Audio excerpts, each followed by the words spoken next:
blegek ugek sadulita mel syukur dole. Lah ing atase ming sak kowe kok tumangkaring pamikirmu nganti kaya mengkono. Kowe ora mikir karo kahananmu dhewe, ora mikir karo pribadimu dhewe, ning kowe mikir marang sanak kadang kiwa tengenmu sing mapan ning padukuhan kene. Ya kono kuwi sing diarani wong sing tresna marang sak pepadane. Sing jeneng tresna kuwi aja nganggo ukuran bondo donya. Domeh kowe iso nyelengi dhuwit akeh, sapa-sapa mbok wenehi, sapa-sapa mbok wenehi. Ibarate aja mbok wenehi iwak, ning wenehi ana jala supaya ngupa ya iwak mau kanthi jala. Nggih, Pak. Bapak Nayogyani ya mung apa niatmu sing kaya mengkene mau wis mbok aturake marang pepunden Pandhawa. Ternyatane kowe karo kuwi minangka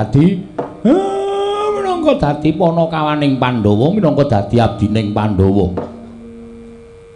Nek izin pancen dereng, Pak. Ning segera menyusul. Iya. Pun wonten napa jenenge? Tandha-tandha ndara-ndara Pandhawa niku nek duwe anak buahe duwe gegayuhan sing apik niku wis ora bakal digawe angel. Mesti gampang nggone nyuwun idhi parilahing para pepunden Pandhawa. Iya syukur. Apa ana sing wis tok cululuki rembug bendaramu Pandhawa? Sampun. Sapa? Ndara Janaka. Kan Ndara Janaka sampun nayogyani menapa dadi karepe Bagong. Ya syukur. Lah terus aku tekan kene iki tok kon ngopo? Aku nek tok kon nyumbang dhuwit aku ora duwe lho. Aku nek tok jaluki dana Prabaya aku ora duwe. Wis jelas, Pak, wis ngerti. Aku wis ngerti kekuatane bapak ki sepira. Bondo donyamu ki sepira. Aku arep nyuwun bondo donyane bapak. Aku ya ora duwe lho, Gong. Nek tok jaluki bantuan perkara dana Prabaya aku ora duwe. Saya meneh kowe reng. Nang bathukmu wis ana tulisane melarat ngono. Dadi aku sing ora njaluk kowe. Wedhus iki ora. Malah nguneke kakangne melarat. Aku ya ora duwe apa lho, Gong. Anak Semar ora ana sing cukup.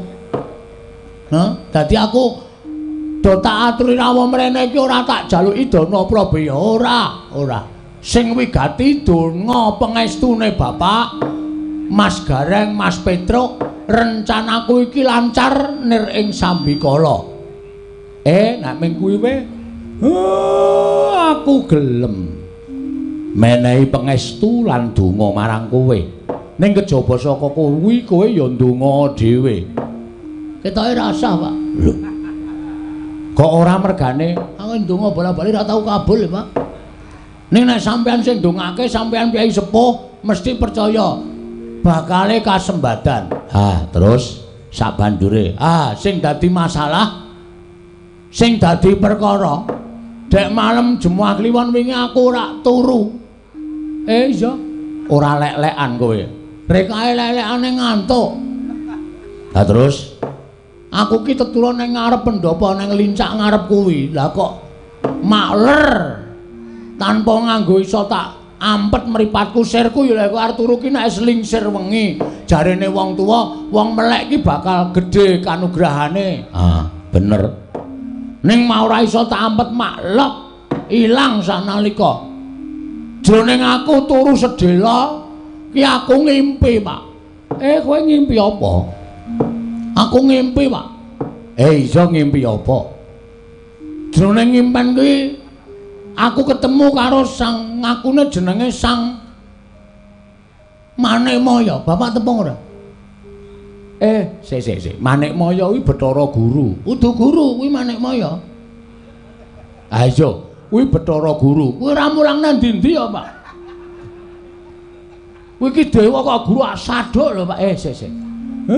Kok sik Bathara Guru kuwi jenenge akeh. Wah, ya guru, ya Manikmaya, ya Jatimurti, ya Jagat Pratingkah, ya Catur Boja.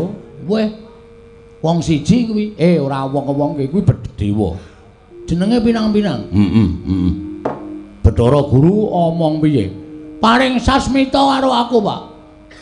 Aku jroning pangimpen iki kaya ketemu karo Bathara Guru, aku salaman terus aku ngambung astaning Bathara Guru, aku terus segdeku mari kelu mirangake Bu Guru. Terus Bathara Guru paring dawuh karo aku. Heeh. Bedhawuhe piye? Bagong, kowe nggonmu mbangun papan sing kinarya sarana para kawula iso nyambut gawe panguput, boga iso kecukupan, waton kudu nganggo disarati. Sarate apa? Sarate ya kuwi kudu ana ora ketang sithik wujude kayu Dewandaru karo kayu Jayandaru. Gragap aku tangi, Pak. Bingung. Nguyuh sik. Oh iya. Bar nguyuh lagi bingung. Bingung aku piye iki supaya iso entuk kayu Dewandaru karo Jayandaru. Lah, gandeng aku ora ngerti, tak takokke ning tukang kayu endi-endi sing jeneng kayu ngono ora ana. Anane jati. Sengon saiki sing usum.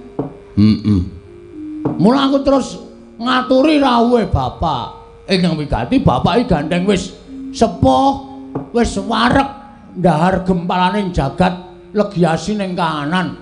Tur bapak ki jarene lho miturut omongane wong ki dewa, mbuh nyata mbuh ora. Aku tak nyuwun prisa, Pak. Kayu Dewandaru Jayandaru kuwi jane nang ngendi nek isih wujud wit tak tegore, tak nggone syarat. Ning nek wis wujud kayu le dodol sapa tukune, Pak? Piye? Kok sik aku tak mikir. Nek miturut sak ngertiku lho. Miturut sak ngertiku Dewandaru Jayandaru kuwi papane ora ning jagat. Waduh.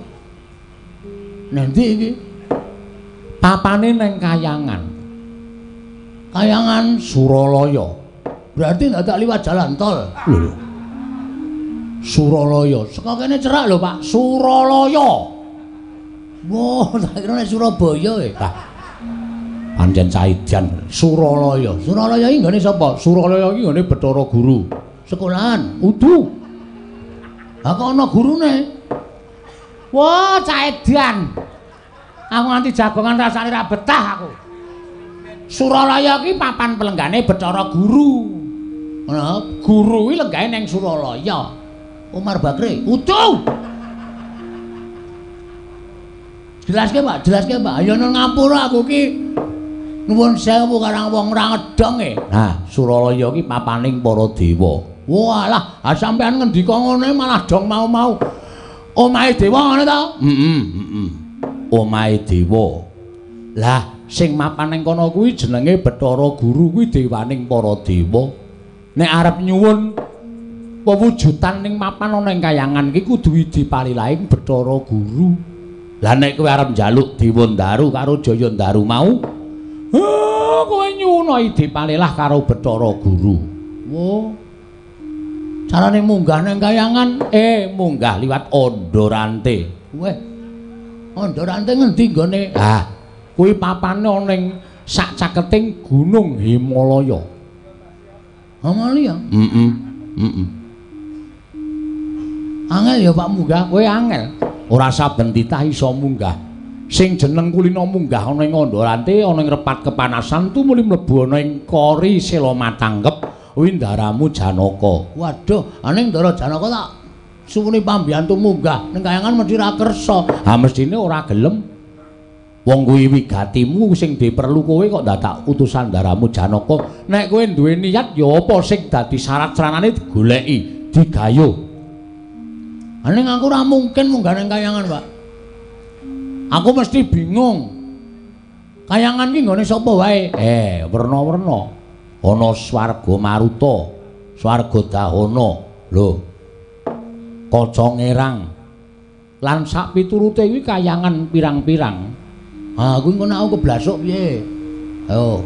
Monggo nek ana ta Kayangane Bathara sing tukang jabut nyawa iso, Pak? Ya Madipati. Nah aku munggah nang Kayangan dodok-dodok Kori sing metu ya Madipati jabut nyawaku, aku mati. Ayo. Ha ta? Ki si Iwan piye? Ayo. Lah terus, ha iki ngene. Mula aku mau ora nembung karo bapak ora njaluk Prabeya ora njaluk apa-apa.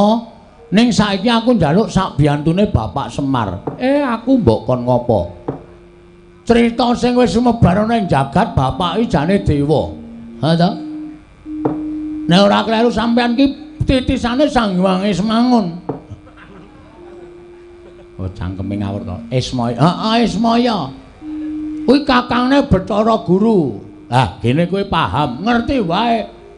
Mergo aku maca setengah percaya setengah ora. Semar kok titis dewa. Nek titis dewa ora bakal uripe Semar kepenak utawa ora bakal uripe Semar sengsara. Ning mesti kepenak. Ning seprene kowe iki ya mengkere terus. Apa ya bener kowe titis dewa? Percaya kena ora kena. Kowe lah kaya majalah. Percaya kena ora kena. Nang aku ora nganggep awakku titis dewa. Dene ana sing nyebut kaya ngono, monggo wae. Gandeng aku percaya karo bapak, mula bapak tak suwun dina iki iso ora iso ngrawuhake Bathara Guru kuwi mau. Nek wis tekan kene, nyuwun Dewa Ndaru Jaya Ndaru. Nek Bathara Guru ora entuk, sampean kakangne adine ora ngeneke Jaya Ndaru Dewa Ndaru ngamuk nang kayangan Pak. Wah, jian. Bocah nek duwe kekarepan kok sak penake dhewe. Piye, setuju ra? Nek pancen Bathara Guru engko njaluk tumbal, sing ditumbalke kowe ya reng hus. Antil mencelat ora. Ana menungso kakangne arep ditumbalke. Ngono lho. Gawe wis, Pak. Please. Bagong omongane jan. Ayo karang samploke sawung ro iwan iki aku. Omong aku dadi rada modern. Iki kok malah gegayuhmu kok malah nganggo dadak ngrawuhke dewa barang. Sik, mengkari gelem apa ora? Nek bapak ora kersa, ya wis ora masalah, aku ora meksa.